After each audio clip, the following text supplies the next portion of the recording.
السلام عليكم حبايبي، عاملين ايه؟ يا رب تكونوا بألف خير وصحة وسعادة، ويسعد لكم ويحقق لكم كل اللي بتتمنوه.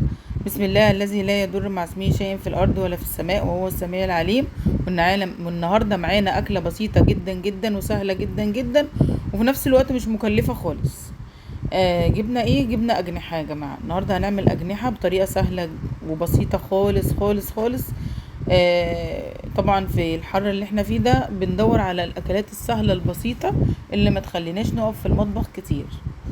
بصراحه الحر جامد جدا، وحكايه قطعان النور مع الحر بيخلي الواحد واقف مضطر يقف طبعا، لان مين اللي هيعمل غدا للولاد يعني؟ فربنا يخليهم لنا ودايما يا رب كده يبقوا اهم حاجه ان هم يبقوا في هنا وسعاده يعني. جبت الاجنحه بتاعتي وقطعتها كده زي ما حضراتكم شايفين، او عملت فيها فتحات.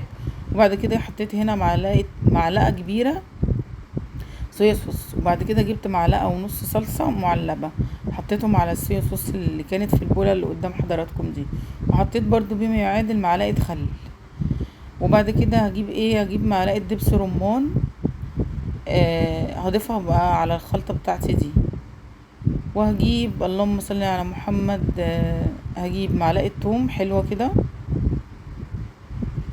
وهضيفها برضو مع ايه، مع الصلصه بتاعتي والخلطه والحاجات اللي انا حطيتها مع بعض دي. جبت هنا بقى شويه فلفل اسود، وشويه سبع بهارات، وتوم باودر وبصل باودر وبهارات فراخ، ودمجت بقى كل ده مع بعضه. وبعد طبعا فتحنا الاجنحه بتاعتنا كده فتحات صغيره كده عشان تساعد على التسويه، لان انا هعملها بطريقه كده عملتهاش قبل كده بصراحه في القناه، فقلت اما اعملها النهارده معاكم بطريقه مختلفه وسهله وفي نفس الوقت بسيطه، وخفيفه في نفس الوقت، وهتعجب الولاد جدا ان شاء الله. اتمنى ان انتوا تجربوها وتعجبكم. بعد ما خلطت بقى كل البهارات بتاعتي دي، اسفه طبعا، مع بعضها، تفتق زي ما انتوا شايفين كده نص الكمية بس. وهدعك بيها بقى الأجنحة بتاعتي.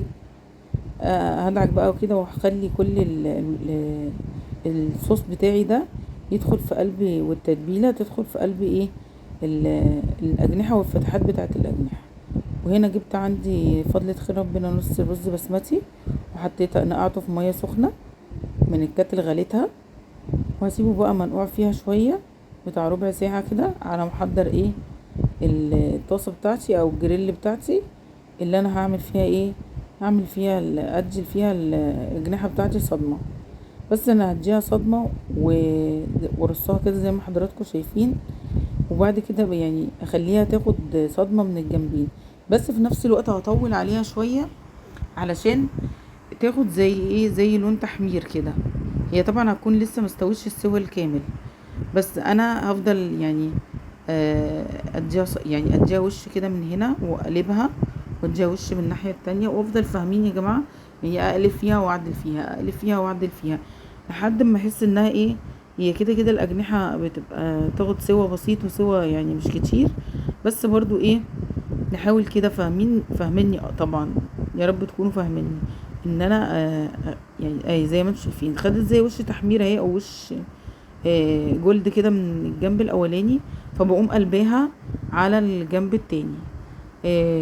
ده بيخلي الطعم بتاعها والنكهة بتاعتها بتبقى في حتة تانية، مع التوابل اللي انا حطيتها والصوص اللي انا حطيته، بيخلوها طعمها مختلف غير الطريقة اللي احنا بنعملها العادية، اللي احنا بنحط فيها بصل ونعملها مثلا في الفرن، او بنعملها في الكيس الحراري. هنا بقى بفضل اقلب فيها بقى واشوح فيها بمعلقه، طبعا حطيت معلقه سمنه بلدي. لو حابه تحطي زبده على شويه زيت برضو براحتك، لو حابه تحطي زيت بس برضو براحتك، بس انا فضلت يعني ان انا احط معلقه سمنه بلدي، دي كانت متاحه عندي يعني. وانا بحاول اعمل حاجات مغذيه شويه للولاد، عشان عندي الولاد اكلتهم ضعيفه جدا. بصوا هنا بقى خدت لون زي ما انتم شايفين ازاي من الجنبين، هو ده اللون اللي انا عايزاه، اللي انا كنت بحاول اشرحه لكم في الاول، انها تبقى واخده لون ذهبي وجميل كده، ويعني هي مش متحروقه، بس واخده لون اللي هو محمر كده ومدي على شويه على حاجه بسيطه. طعمها طب والله العظيم كان في منتهى الامانه، كان في منتهى الجمال، بالف هنا وشفا يا رب. اتمنى ان الطريقه البسيطه تعجبكم وتنور ايدكم. هنا طبعا بقى اشيل المحروق ده كله زي ما انتوا زي ما انتوا شايفين كده، شيلته كله بقى وكملت بقيه الكميه معايا، لان الطاسه بتاعتي ما خدتش الكميه كلها مره واحده. فرجعت حطيت الباقي بقى، وبرده هديله نفس الصدمه او نفس التشويحه بتاعتي. وبعد كده ارجع اضيف كله. اهو بصوا لقيتها خدت لون برده من الجنب الاولاني، بقلبها تاني على الجنب التاني. انا عايزه تاخد لون احمر، يعني احمر غامق او ذهبي، يعني يبقى لون مميز كده. هنا خلاص كانت خدت اللون اللي انا عايزاه في الكميه اللي باقيه. هرجع بقى احطهم كلهم مع بعض، وارجع احط بقيه الصوص اللي انا كنت يعني شايلاه على جنب. ضفت له شويه ميه صغيرين، وضفت له بامانه ربنا يعني، بس الكاميرا كانت معكساني، معرفش كل شويه تفصل ليه. فحطيت له معلقه من بتاعه الشاي سكر، ودوبتهم بقى في قلب الصوص ده، وضفتهم على الاجنحه زي ما حضراتكم شايفين كده. وبعد كده بقى سايباه او بصوا انا هنا قلبته سبته بقى يتشوح ويشرب من الصوص اللي انا حطيته له ده. وهنا وطيت النار، وطبعا كده كده الاجنحه هتنزل منها ميه تاني طالما انا هديت النار. وهنا قطعت فلفل الوان وحطيته برضو، عايزه تحطيه حبه تحطيه، حبه مش حبه براحتك. بس انا قلت يعني ايه، يعني يكسر اللون كده ويبقى مدي لون وريحه مميزه برضو. بالف هنا وشفا. وطيت بقى النار وهسيبها تكمل سويها، عشان انا الولاد بيحبوا عندي اللحوم او الفراخ بيحبوها مستويه سوا كامل، يعني اللي تبقى يعني شبه مهريه كده. هسيبها بقى وغطيت عليها. وهنا هعمل الرز. حطيت شويه زيت وحطيت معلقه سمنه فلاحي زي ما حضراتكم شايفين. والرز طبعا بعد ما نقعته بقى هصفي عنه الميه، وهضيفه هضيفه في قلب شويه الزيت وحته السمنه اللي انا سخنتهم مع بعض. بصفي بقى عنه كده وبضيفه في قلب السمنه والزيت يتشوح بقى كده، ويتغلف بالسمنه والزيت تشويحه بسيطه بس. وبعد كده برضو كنت محضره فلفل الوان مكعبات، مقطعاه مكعبات احمر واخضر واصفر. طبعا مش عندك مش عايزه تضيفي براحتك، بس انا يعني والولاد بنحب الالوان تبقى كده بالذات في الرز البسمتي، يعني بتخلي الواحد نفسه مفتوحه. بألف هنا وشفا يا رب. شوحته بقى كده، وبعد كده برضو سخنت ميه في الكتل او غليتها يعني. وهضيف بقى الميه بتاعت الرز بتاعي لحد المقدار اللي انا عارفاه. اللي مش عارف المقدار يا جماعه بيحط فوق الرز البسمتي بعقل الصباع، بس مش اكتر من كده.